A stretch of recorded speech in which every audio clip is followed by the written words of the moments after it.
Welcome to the Tan and J-Man Show, episode 451, streaming live on the ISC Sports Network, the ISC Sports Network X page, their Twitch channel, their YouTube channel, the Tan and J-Man Show Facebook page, and the Tan and J-Man Show YouTube channel. Hit that like button, hit that subscribe button, hit that follow button if you haven't done so already.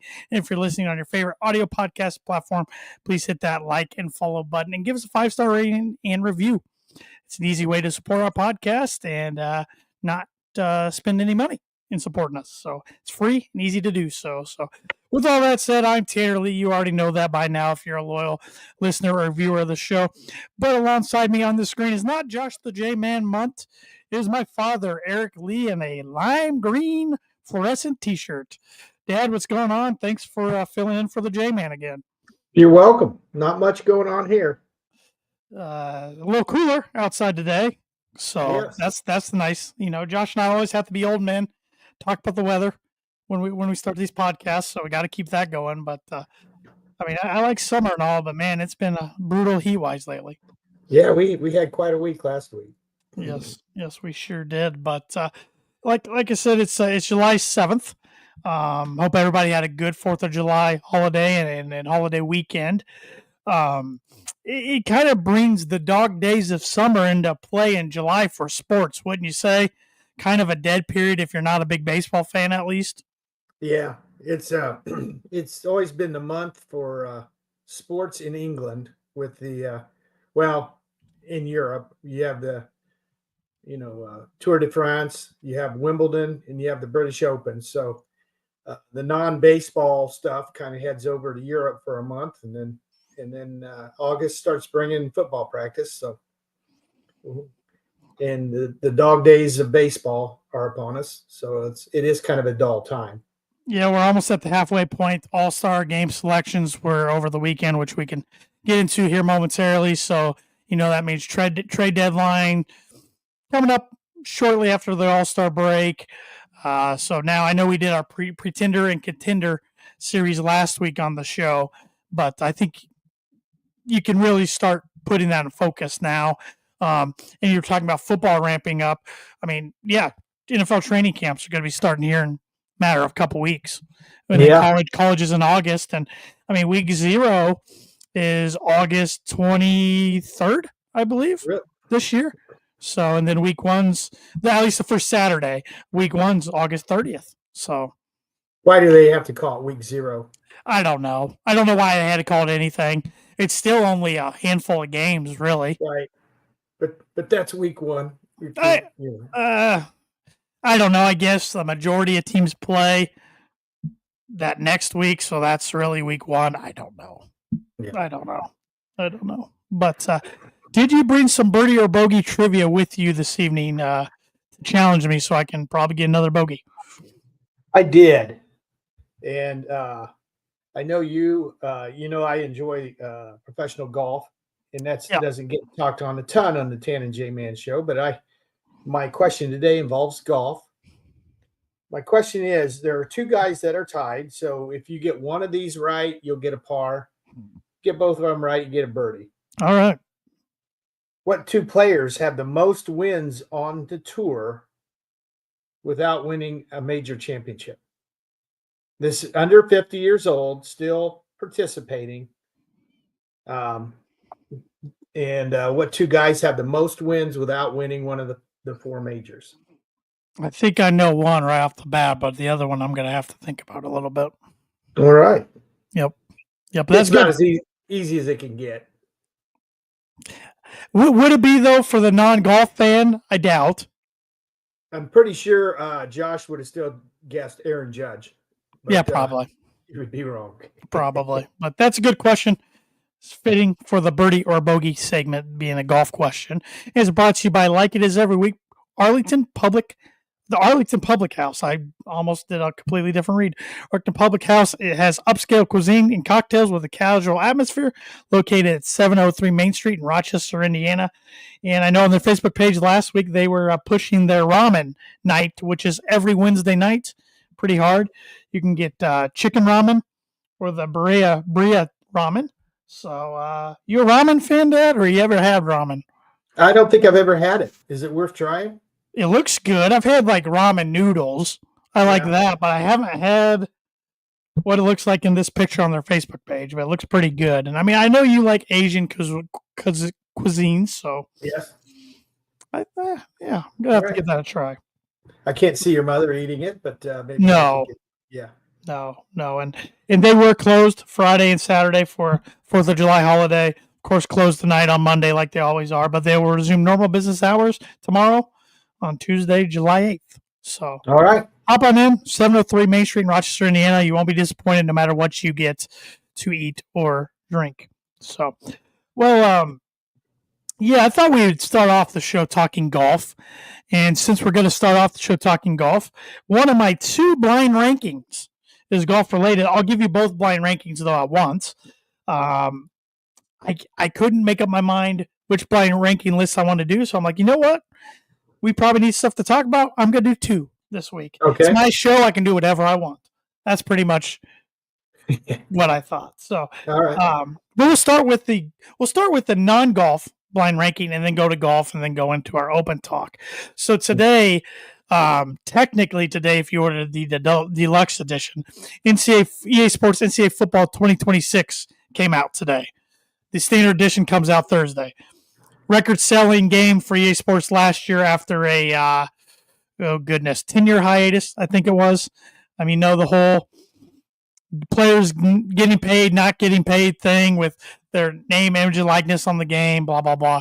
Came back last year, so it came out today. So I looked at cover athletes who have graced the cover of, it used to be NCAA football, but now it's college football over the years. So I picked 5 guys at random, and you can grade them however you want, whatever criteria. If you want to do just college career, that's fine. College and pro career, that's fine. Just pro career, whatever you want. It's your list. You go for it.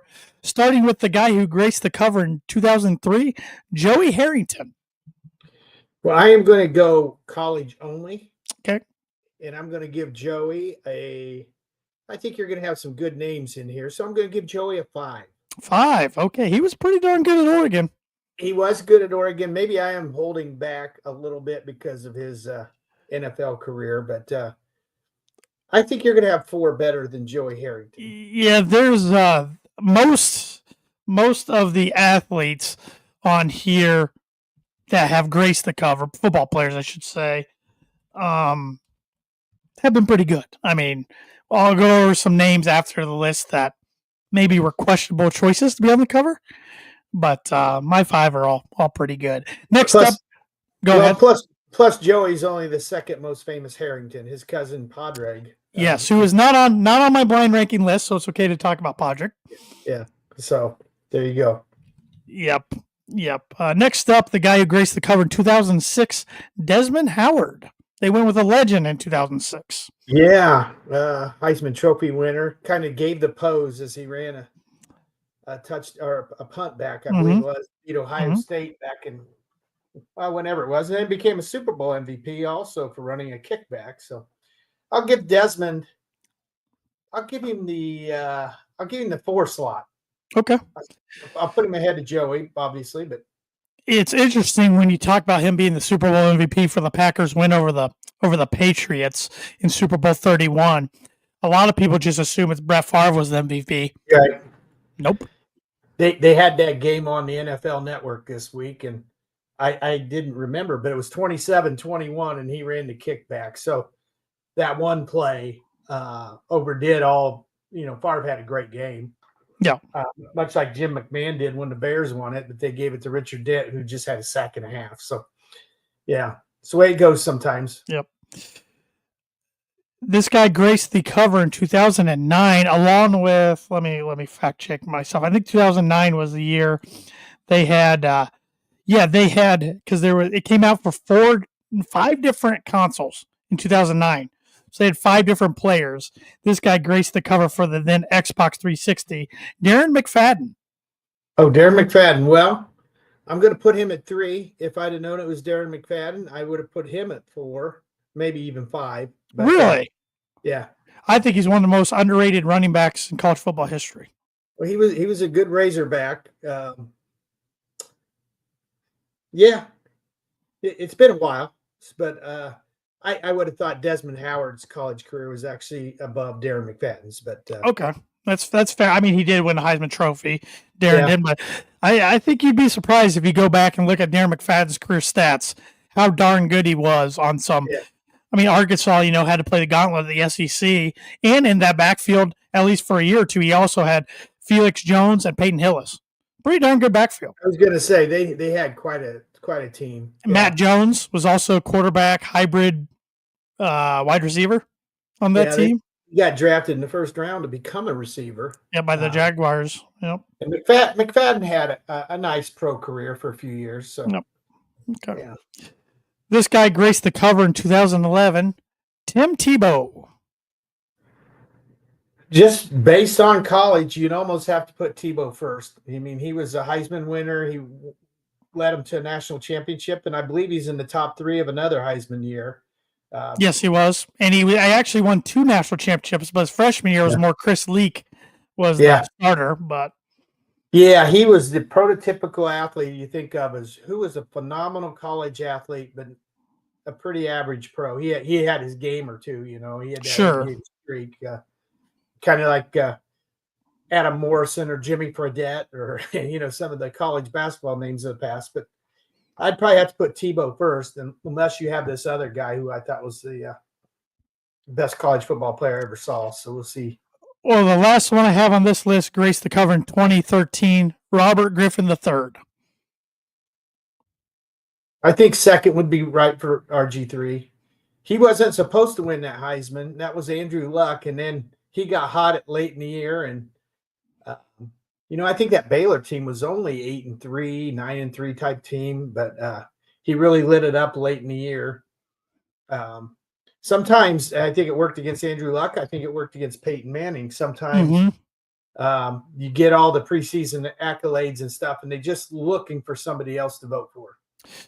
Well, I think when it comes to Stanford, at least back then when they were in the Pac-10 at the time, now Pac-12, and we know they're in the ACC now, which just doesn't make sense geographically speaking, but nobody cares about that. Nobody cares about our opinions when it comes to that. But I think Stanford's always been hurt by being on so late, because I think Andrew Luck, of course, had a good case. Toby Gerhart, I thought, had a good case to win the Heisman. And I thought Christian McCaffrey had a real good case to win the Heisman. None of them won it. Do you remember the last Heisman from Stanford? Jim Plunkett. Yeah, John Elway didn't win it. Yeah, beat out. Yeah, that's true. I saw Elway play twice in college, actually. At Ross Aid. Plunkett beat out Archie Manning, Mississippi. So if you had to re-rank them, how would you rank them? I would still put Tebow first, RG3 second. I would probably put Desmond Howard third, Darren McFadden fourth, and Joey Harrington fifth. All right, that's fair. That's fair. Looking at all the college football games ever, there was actually, I never heard of this game, Bill Walsh College Football 94, then 95. Bill Walsh was on the cover of that, of course. College Football USA 96 had a generic wide receiver for Kansas State, a generic running back for Michigan, a generic player head for Florida State, a helmet.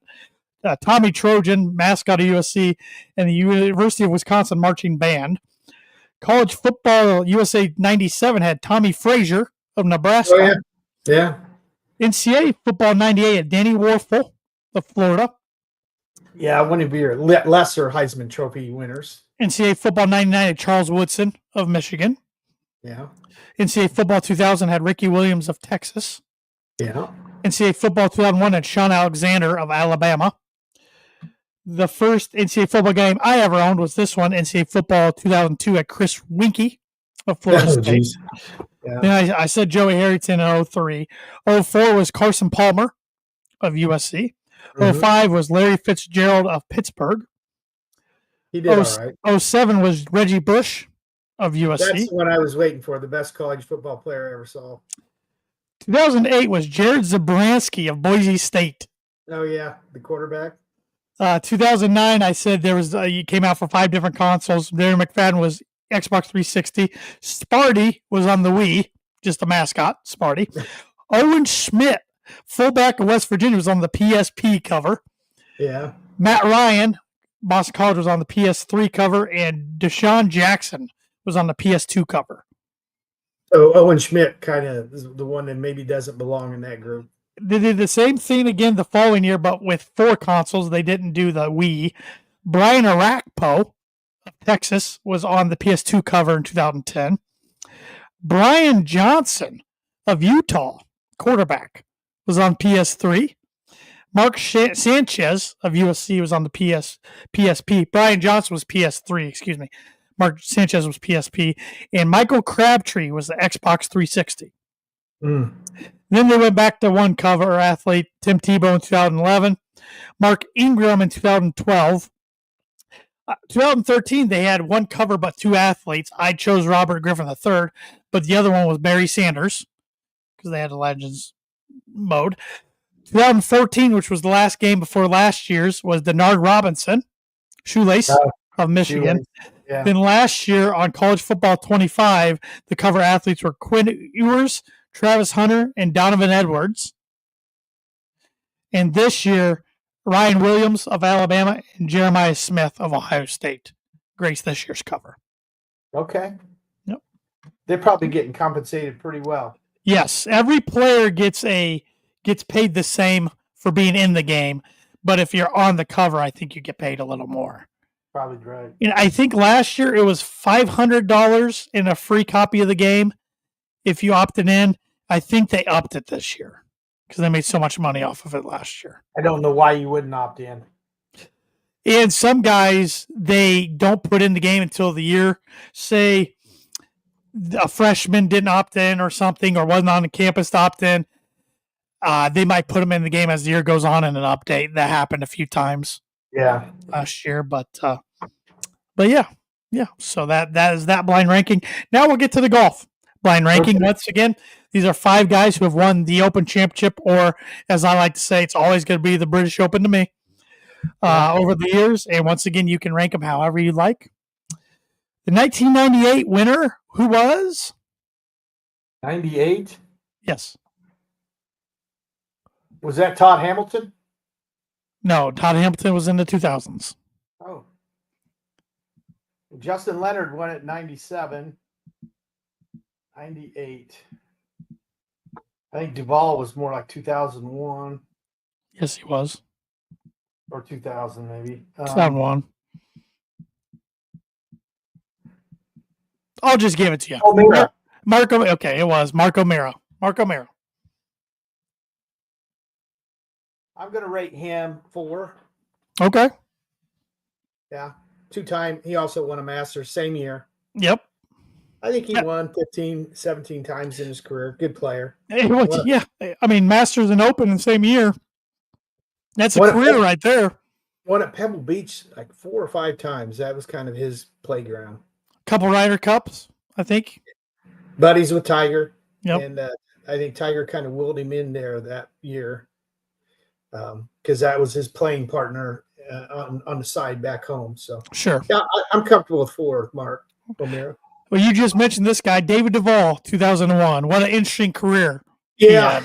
Only won 1 major, but boy, he was in the hunt a lot. I think he had 14 or 15 career wins, but then after the Open, he never won again. I know. His career, he just kind of fizzled after that. A lot of injuries, too. I would say let's put him at 3. Okay. Yeah. Okay. This one's kind of a heartbreaker for you. I know it was for me as a fan. 2009 Stuart Sink. Yeah. Tom Watson was the sentimental pick at 58, which would have been his 6th British Open. But Stuart Sink, I think he won 8 or 9 times on the PGA Tour, does well in the seniors, but I'll put him as 5. I'm comfortable with that being below the other 2 at this point. One of the worst golf tan lines I've ever seen. When he takes his hat off. Yeah. Yeah, he's got a white head and a red face at all times. 2015 champion, Zach Johnson. Zach, well, I'm going to put him at 2. He was a 2-time winner. Had another opportunity. I think it was also a British Open when Spieth won the playoff. Wasn't he one of the ones involved? Mark Leishman and him. And I don't remember that. there's like a 4-person playoff, but Zach's won 12 times on the PGA Tour. Won a Masters and an Open. I think he'll be a Hall of Famer. Wasn't a great Ryder Cup captain, but no. He's always been a legend at the Silvis, Illinois, where they played the John Deere Classic. So, and lastly, 2022 winner Cameron Smith.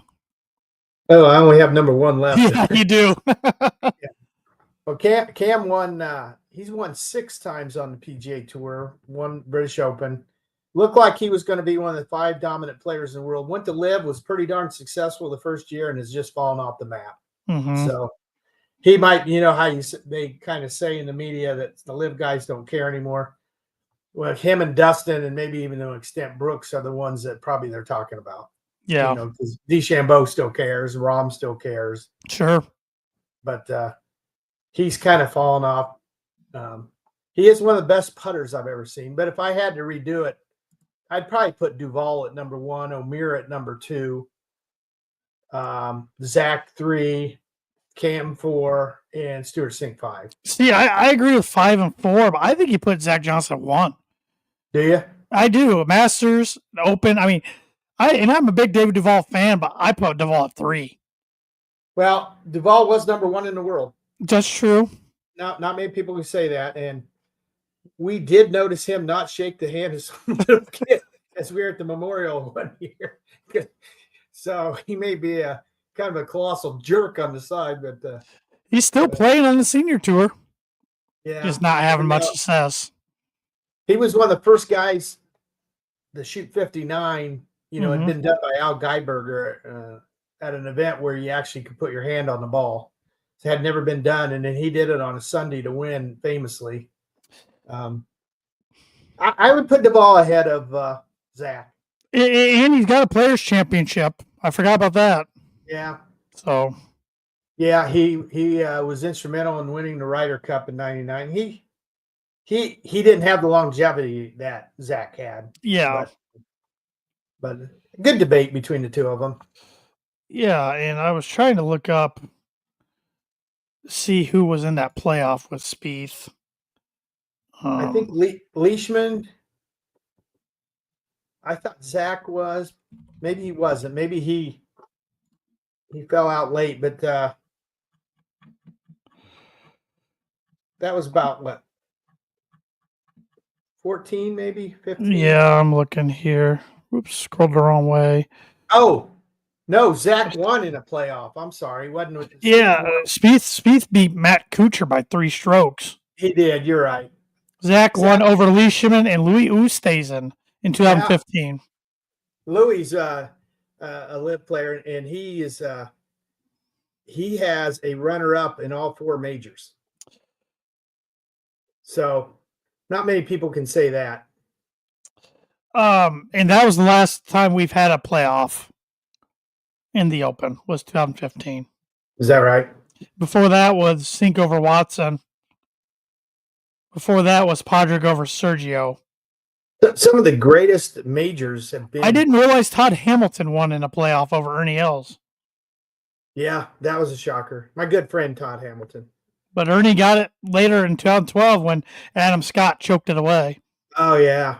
Like I said, some of the best golf, Watson over Nicklaus in the battle at Troon in like 1977. And then there was the Mickelson versus Stinson a few years ago. And third place was literally 11 strokes behind Phil. I think it was. That was back in 2013. Phil won by 3 strokes. Yeah. And then you talk about Sink beating Watson, and then Adam Scott collapsing. And then there was always the Jean Vondervelde, the year he just had to make double bogey on the last hole to win, and he made triple. He pulled a Tanner on hole 18. Yeah. Yeah. It's interesting. A lot of people said, Phil Mickelson historically wasn't good at the Open Championship, but you look from past 2010, he has a pretty good run. I mean, he was a runner-up with Dustin Johnson to Darren Clark in 2011. He won it in 2013. He was runner-up again to Hendrick in 2016. And that's pretty darn good. I think the British Open, or the Open, is the one tournament where You don't necessarily have to be a bomber. Yeah. You got to have a little luck. And maybe even if you're not as great a putter as some of the rest, because the greens aren't near as fast as like they would be at Augusta or a U.S. Open. It never surprises me to see some elder statesman make a move at the British Open. A lot of it's weather based too. Get lucky with the weather or not. While you're kind of doing lists and we're on golf, I have one real quick thing for you here. Okay. The reason I was knowing how many tournaments a lot of these guys won, I was thinking your man Ricky Fowler has six career wins on the PGA. And I'm going to tell you the other guys that are still under 50 playing on the PGA who have exactly 6. You tell me who had a better career, Ricky or the other guy. Okay. Tony Finau. I think Ricky what separates Ricky, will probably separate Ricky with a lot of these guys for me, is the Players' Championship. Lucas Glover. I got to go with Lucas Glover because he's got a major and Ricky doesn't. Max Homa. I'll go Ricky. That was close. That's a close one, though. That's a good comparison. Chris Kirk. I don't honestly know enough about Chris Kirk's career, so I'm taking Ricky. Well, he almost won his 7th last week in Detroit. He was in the hunt at the very end. Bill Haas. Did he win a FedEx Cup? Hit that famous shot from the water. Yeah. I'm still going Ricky, but that's a close one. I forgot about that guy. Wow. This one's probably pretty early. Mark Leishman. Now he's on Live. Yeah, I'm biased. I can go Ricky, though. Cam Smith. I'd go Cam Smith. Jimmy Walker. PGA champ. I put a lot of stake in the major championship, so I'll give it to Jimmy. Henrik Stenson. Yeah, I think Henrik's had a better career. And Hunter Mahan. Ricky over Hunter. Hey, remember Hunter threw up all over himself in the last hole of the Ryder Cup. Yeah, that was tough to watch. In 2010, I believe it was. And the last one is Colin Morikawa. Colin, two-time major champ. Yeah. He hasn't won in a couple years either. Yeah. Actually, Ricky's won since he has, but it's amazing. That's a pretty high-quality list. Sure. It's won 6. It's only getting more difficult. It's not getting easier. And I know you got a lot of talented players playing at Live now, but these young guys coming up out of college, they're fearless. So yeah, although it's kind of funny, they were mentioning the 6 players that have won multiple events on the PGA this year, and obviously you go, oh yeah, Rory and Scheffler, but then the other ones are Step Straka, Ben Campbell. I can't think of his name now. He just won a couple weeks ago in Texas. Ben Martin. Is that Ben Martin? Yeah. And I can't even think who the other one is, but there's only been 6 guys that have won 2 times or more this year. And 4 of them are kind of, not nobodies, but not household names. Right. Yeah. But Morikawa hasn't won. Xander hasn't won. Patrick Cantlay hasn't won. So some of the top players haven't won this year, which it's been a year kind of dominated by European players. So it doesn't give you a great feel going into the Ryder Cup. Yeah. And before we dive into more open talk, which is happening next week, I thought it was this week for some reason, but it's next week. Yeah. But that's okay. Josh and I, we all know, we already know who Josh is going to be. It'll be his book at next week will be Bryson, because Bryson's his new guy to pick on now. That Rory, which is not the guy to pick in this one, by the way. Broke the curse. No. But I do need to get the read here for the Blind Ranking segment, which is brought to you by, like it is every week, Proforma Print 2 Promo Group. If you're looking for a trustworthy, dependable resource for your next trade show, company picnic, or sales meeting, Proforma Print 2 Promo Group has over 50 years combined experience in promotional products and commercial print. They strive for fast and efficient response to all your print needs, so you need to look no further. Let them be your one-source print and promotional company today by giving Barbara Van Weinsberg a call at 574-210-3815. So you have any prediction? I know we're still a week out, but any guy that's jumping off the map too that you like to win the Open this year? There's a couple. Tyrell Hatton, I think is you always pick Tyrell Hatton. And he almost got right last time. You almost did. If he can control his emotions. I kind of look for Ludwig Aberg to be in the mix. He has He's the not been sexy this year. pick every major, and he just hasn't clicked. He hasn't done well lately, but those two kind of come right off the top of my head. It's just a different type of golf. If it's from the Live Tour, Joaquin Neiman hits a low ball. If it's real windy, it could be somebody like him. Scheffler, I don't know. He's never finished higher than 7th in a British Open. But that was last year. Or it could be your good buddy Brian Harmon, coming in. Smoked the field 2 years ago. Yeah, he did. So no, I could don't. change my pick by next week. My heart wants this guy to win really, really bad. I want Tommy Fleetwood to win. He's not a bad pick. He's got to get over that closing mentality. He's really good when he's on the chase. But where was it? It was in the Travelers. He just fell apart the last 3 holes, and Keegan got him. So, Fleetwood. John Rahm's always going to be a pick. And you can never count Scheffler out. It's a different kind of golf, but he's really good. Well, Scotty's the betting favorite. Rahm's 4th. Rory 2nd. DeChambeau 3rd. But like you said, I'd stay away from DeChambeau for this one. He's kind of like I was thinking of Phil early in his career. Like he would never be good in the Open. And like you said, Phil's actually done fairly well, really well the last 15 years. But high ball hitters usually don't go over there very well. Another dark horse I like is Robert McIntyre. Yeah, I agree. He was right there at the U.S. Open. Looking at this list, it doesn't show everybody's on CBS Sports. Phil and Ricky aren't even on the list for odds. No, I wouldn't. So they wouldn't be. Ricky's in the field then? He is in the field. He qualified at the Memorial. He had a good enough finish at the Memorial. He was the top guy that hadn't qualified yet, so he got a spot. Well, Scottish Open's this weekend, but it's kind of odd. You go over there early. Really, all you're doing is getting used to the weather and the time because it's not a links course. So they have several raised greens, so you can't bounce it in like you do on the links. So I think the Live plays over in Spain, so their guys are at least getting used to the time. But the weather will be nicer in Spain than it will be in.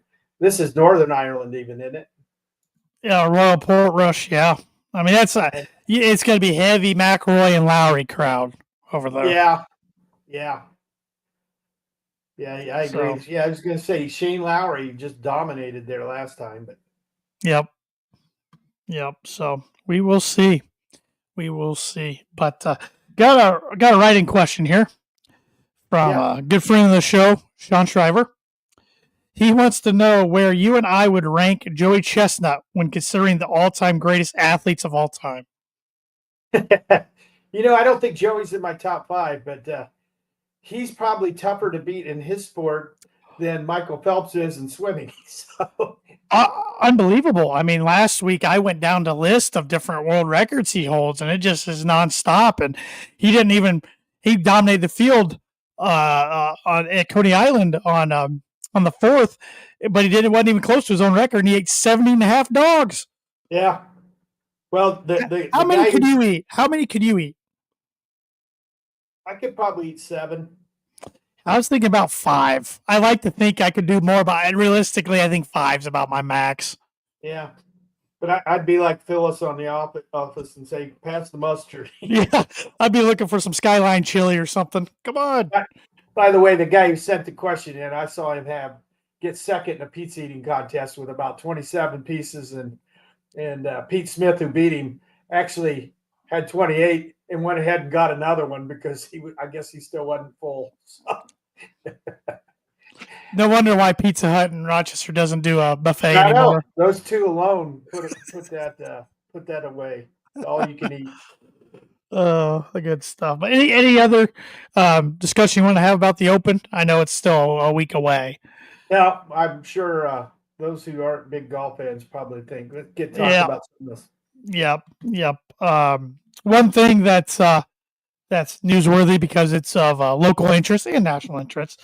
The Pacers confirmed that Halliburton won't play next season. I saw that. The NBA right now is in the news because football's not quite there yet, and I guess these big Fox and ESPN just don't want to talk about baseball. So, but there have been a lot of trades. Durant, it ended up being a 7-team deal. Did you see Yeah. that? No, I I didn't. The Pacers also lost Miles Turner. To a rival in the Bucks. Yeah, the Bucks basically replaced Damian Lillard, who was their second best player, with Miles Turner. Lillard's going to be out all next year, so I think they're just trying to keep Giannis somewhat happy. Like they're trying, they really appeased him. They went and got Holiday that one year, and they won a title. Signed up Middleton and those guys for more years, even when maybe they shouldn't have. So then they go and get Damian Lillard. He gets hurt, and they try to appease Giannis all they can because basically, what would Milwaukee be without him? Yeah, and in the Pacers, I see here on ESPN they were prepared to go into tax for Turner. They wanted him back bad. Yeah. So and the Pacers, they'll still be a nice team next year, but they'll probably be fighting for a playoff spot. I mean, it's going to be interesting to see if the state is still as invested in the Pacers as they were this year. It's also interesting to see that all the main players keep going to West teams. Yeah, and I don't know if that's purely weather, but now Boston and Indiana, who have been the best two teams in the East the last couple of years, are decimated. But their best players are both out. So Boston folded for next year. They got rid of Holiday and Porzingis. They'll still be good though. I mean, Jaylen Brown might be a superstar now, and Derek White's probably the most underrated player in the NBA. But the Lakers got DeAndre Ayton. He must be a lazy mess or something because I looked at his stats and he was almost 15 points, 10 rebounds a game, but nobody wants him. He's only 26 years old. I think the Pacers kicked the tires on him. They wanted him last time he was available, and Phoenix re-signed him. And he only went for $8 million. Yeah, something's off there. Something's wrong there. The Pacers picked up Huff, who was kind of split time with Zach Edey at Memphis. He's pretty athletic, runs a good pick and roll. He played at Virginia, if you remember. Yeah. I don't see him being a centerpiece, though. And then I think I saw the Celtics pulled somebody else, or the Pacers maybe pulled somebody else in today. I'm not seeing it, but doesn't mean they didn't. Maybe it was one of those on X that wasn't quite factual. Yet. Yeah. And the Knicks finally hired a coach, and Mike Brown. Yeah. Yeah. I thought it was interesting last week. Of course, you and I, and probably most of the people that follow you are Big Ten fans. 10 NBA players, or 10 of the NBA draft picks were Big Ten players this year, including 8 in the first round. Only one of the 10 played more than 1 year at that Big Ten school. That's wild. Barnheiser, who I was shocked got drafted. I don't know about you. Yeah, I was surprised. Player, but I mean, you think about those Northwestern teams, and Bowie was by far the Northwestern team. He never got a sniff in the NBA, and Barnheiser will probably make a team. I could argue there's better Northwestern players the last 20 years who didn't make the NBA. I wouldn't have him on my starting 5 in the last 20 years from Northwestern, but I really wouldn't even want to think about the best players in Northwestern in the last 20 years. Me neither. J Huff. J Huff. John said. Yep. So, we'll see. The Hawks are a team making some moves. Yeah, the East is wide open. It'll be interesting. I think Orlando is a potential sleeper in the East. they gave Boston a top 6 game series. Obviously, Detroit looked really good at the end of the year, and if Jaden Ivey can get back in, because the guy who replaced Ivey is under investigation for gambling at Beasley. Yeah. They have clips of him not playing any defense at all. So, yeah. So this kind of ties in a little bit to NBA, and but it's more college athletics, and I just want your opinion on it. We talk about the Wild West anymore, the Wild West that is college athletics. But today, Virginia has signed a 22-year-old Belgian forward. I'm not going to try to pronounce his name. This past season, he's 6'8". He played for a professional team in Spain, where he averaged 9.3 points, shooting 38% from three. He was projected as a second-round pick. Withdrew his name from the NBA draft last month. So he was getting a professional contract. Yeah. But 22 years old. Was it the kid that played on Illinois, the point guard last year that got drafted? Wasn't he a professional player too? Yeah, and I think the kid that Purdue has coming in too played professionally a little bit, but I just don't really understand. I heard Billis on this morning on a show called Five Clubs. He was on the Golf Channel, and they were talking. He thinks there very soon will be a resolution about the transfer portal where you're basically going to go under contract. Let's say you're Braden Smith. You could sign a 2-year contract for $6 million or whatever. If you wanted to transfer, whatever school would have to buy out the rest of your contract. And each school will have the same amount of money, supposedly, if this under the table boosters is still going to happen. But let's say Braden wanted to leave after 1 year, and Gonzaga wanted him. They'd have to pay the $3 million to Purdue. So Purdue would be flush with money again. And then they'd also have to pay Braden Smith. So that might put an end to all the transfers once you have to start signing a contract, because it's the only major, college athletics is the only major sports brand where you're not under contract. Yeah. Well, and I think the reason, and I don't know enough on the legal side, legality or anything, I think the reason they don't want to do contracts is in certain cases, if you do a contract, they become an employee of the university. Absolutely. And then it's a whole other set of circumstances and come into play. Well, think about coaches, Yeah. For years, it's a student athlete. But, a guy like Tom Izzo's making $10 million and the biology professor at Michigan State's making $125,000. College is still going to make a lot of money on this. Right. So they just have to come up with whatever's fair, across the board, so that, football isn't all Alabama and Notre Dame and Texas. Yeah. And Ohio State, so we shall see. Yep. Yeah, but got to get something done with the transfer portal, especially in football. Yeah. I think something's got to be done. So, well, in our school, we won't even know any of that. I'll have to have a program for 8 or 9 games. That's why I'm glad the football game came out today. I fired it up, and I'm going to have to study it. I was shocked. Like, the best player on defense, I'm like, who is this guy? And I looked at him, like, he's a transfer senior. Yeah. So, yeah, but we'll see. It's always something.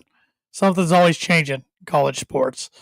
So, but yeah, do you want to talk baseball next, or did you want to talk NFL? I know you had some interesting kind of topic to bring up for NFL. Well, I had a question for you in baseball. I see that Clayton Kershaw had his 3,000th strikeout this week, and he's now 20th on the career list in strikeouts. Surefire Hall of Famer, all that stuff. Yeah. And I was looking. My thought was, will we ever see another guy get to 3,000 strikeouts? Because pitchers now pitch 5 innings. Paul Skeens, best pitcher in baseball, pitches 5 innings every game. Leaves and it's 0-0. And then he gets no decision game after game after game. Verlander's 10th and Scherzer's 11th. Okay. So they've already made 3,000. Who do you think is next in baseball closest to 3,000 strikeouts? It's Well, Scherzer was got to be my guess. So yeah, now, Scherzer's already done it. now I got to think. Garrett Cole. He is actually he's there's one guy ahead of Garrett Cole. Okay. Garrett Cole has 2,251, so I don't know if he'll get to 3,000. He can't stay healthy. Yeah. So let me think about this one second. There's two other guys that with over 2,000, and you would never even have thought of these guys: Charlie Morton and Hugh Darvish. Didn't know Darvish was still playing, to be honest. Well, this is just it. Chris Sale is actually the guy closest. He's 36 years old. He has 2,528. He maybe has a shot at it, but some of these records we used to hold, 3,000 strikeouts was a big deal. Kind of like 3,000 hits. I don't know if we'll see it anymore because pitchers don't win 20 games anymore. No. You win the Cy Young if you go 13-12 like King Felix did, or somebody went 10-10 a couple years ago, I believe, or 10-9. Maybe it was DeGrom or somebody. But anyway, I didn't have much about baseball, but yeah, I did see it was interesting. There's only one guy who's got 3,000 strikeouts and is eligible that hasn't made the Hall of Fame. Can you think who that might be? He was in your life. Oh, Roger Clemens. Yeah. Okay, I guess there's two. Kurt Schilling. Yeah. Yeah. He's 17th with 3,116. His political views and stuff have kind of kept him out. They both should be in. That's stupid. But Clemens is the best pitcher I've ever seen, but he was still good in his 40s. He was good before he was kind of like Barry Bonds. He was good before he put the juice in. Yeah. So was McGuire. Yeah. I mean, yeah, McGuire hit 49 homers as a rookie. It was rail thin. Yeah. Yep. But in a way, McGuire and Sosa brought baseball back to the American people after the strike. So sure. I just had about the NFL. All right. Well, can we do the on this day real quick before we do that? Yeah. I need to get that segment in here. Let's talk about sporting events that happened on July 7th. A lot of Wimbledon. Yeah. Looks like here. On this day in 1912, American athlete Jim Thorpe wins 4 of 5 events to win the pentathlon gold medal at the Stockholm Olympics. Medal stripped in 1913, because he played pro baseball, reinstated in 1982. Yeah. Let's see here. A lot of things. This is interesting. On this day, 1936, the 4th MLB All-Star game was played at Braves Field in Boston. After losing the first 3 All-Star games, the NL won 4-3. 4 different Cub players scored the runs. Oh, yeah. Cubs' voice kind of pulled up the whole rest of the National League. Yeah. On this day, 1948, Cleveland Indians stunned the MLB by signing 42-year-old veteran Negro Leagues pitcher Satchel Paige. He did all right for himself. Sure did. Let's see here. Getting into your lifetime now, so I'm trying to find some good ones. A lot of tennis, man. On this day, 1974, Milwaukee's Don Money set an MLB record for consecutive errorless games at third base with 78 in the Brewers' 8-5 win over the Twins. I remember him.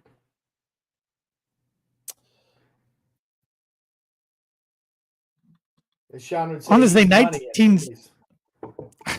good one. On this day, 1978, the MLB approves a franchise swap. Buffalo Braves owner John Y. Brown and Harry Mandarin acquired the Boston Celtics, while the Celtics owner Irv Levin gets the Braves, later moved to San Diego to become the Clippers. Yeah. Buffalo Braves were pretty good in the late 70s. Bob McAdoo was their star. Franchise swap.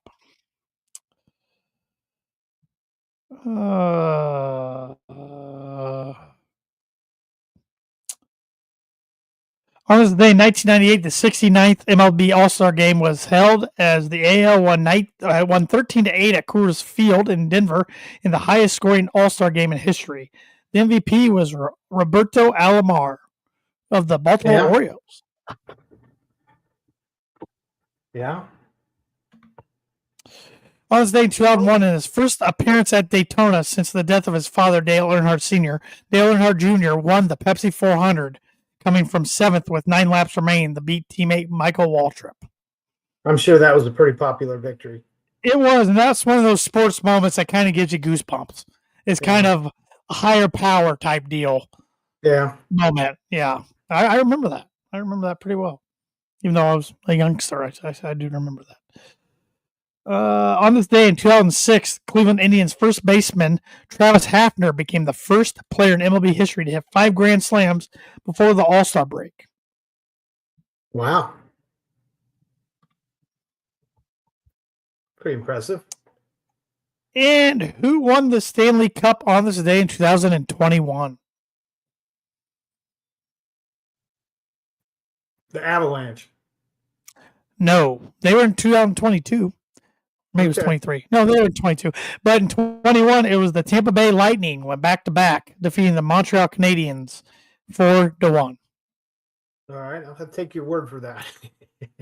That's what it says on here. So we were talking a week or two ago on the pod about how good Florida teams have been in the NHL.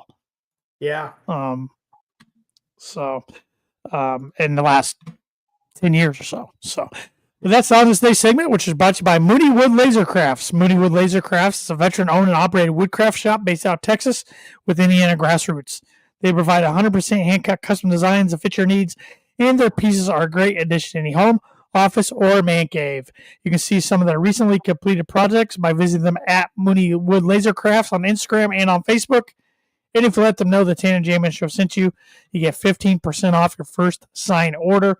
So Thad keeps testing out new designs with his new equipment, so he can make pretty much whatever you want. So get your sign order in. And speaking of Thad, he said, got some patches for the podcast I need to drop off. See? Right there.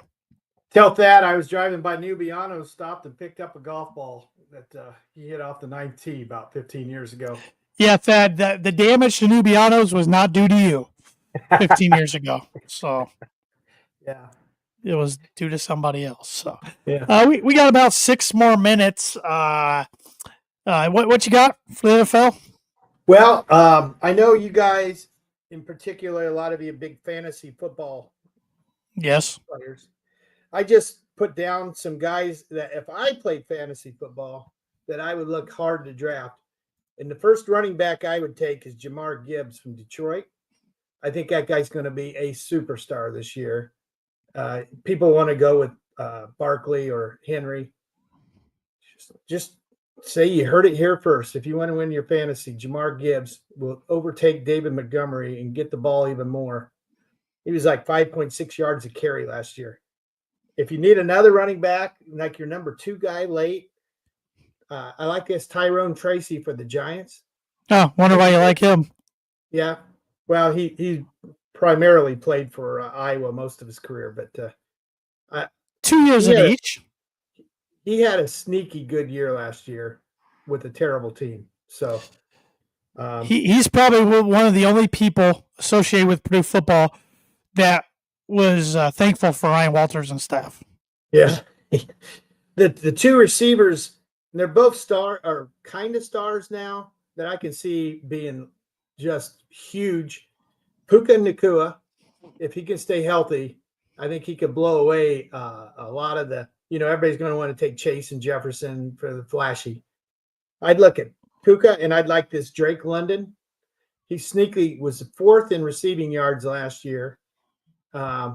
And I think Penix, I don't know how good he'll be, but I think he's an upgrade over what Kirk Cousins was the first 10 or 12 games last year. So those are the guys I would kind of look at. And the ones I would be, I think I wrote down 5 guys that have big prove it years coming up.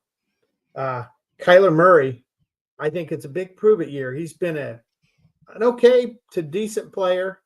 This is the year. Josh will love this. I think Tua is on a prove it year this year. He's been very accurate with the football. It's time to take him into the second round of the playoffs. Justin Fields, one more shot. Trevor Lawrence, maybe the most highly sought after quarterback since Andrew Luck, and he's just not done it. And the receiver, I think's really got to prove it, is Garrett Wilson for the Jets. I think he's gotten by on reputation and stuff, and it's time to put it on the field. So, how about some older quarterbacks like Russell Wilson at the Giants and Geno Smith with the Raiders? Yeah, I think they're beyond their prove it.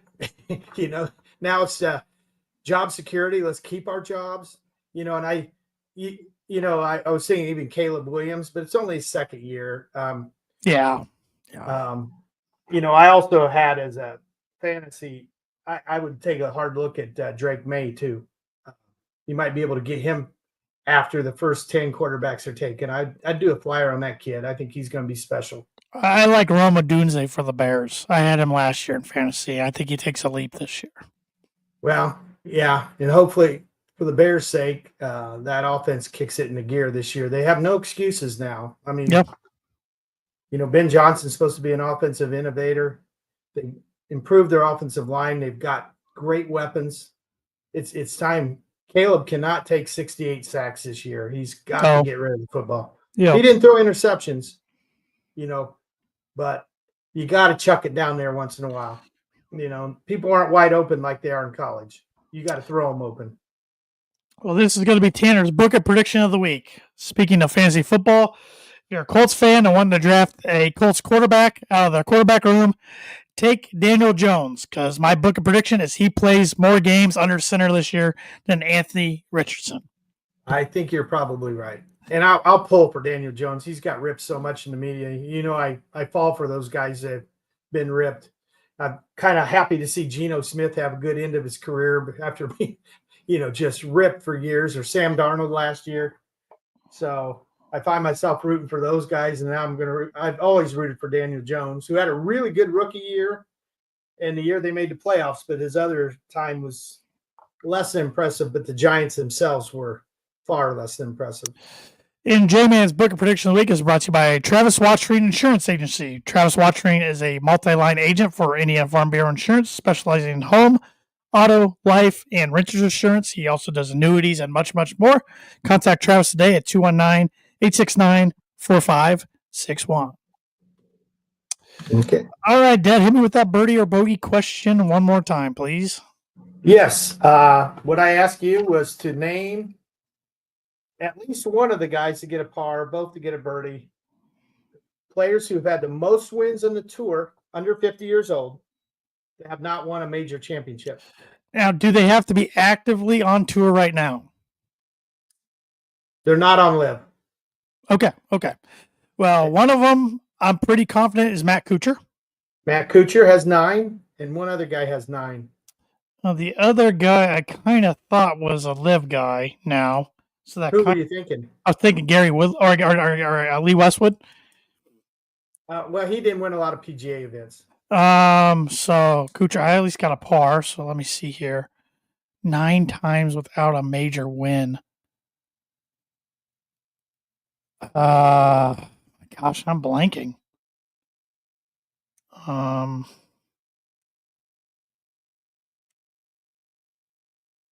I'm just gonna take a par. I can't think. Brent Snedeker. I could have stayed here for 10 more minutes and not come up with Brent. So the two I thought you might get, both had 8, was Billy Horschel and Patrick Cantlay. Yeah, he came to my mind, but All right, I get a par. Still, I'm looking for that first birdie of the year. That's pretty sad. It's really like my golf game anymore. So, Well, yeah.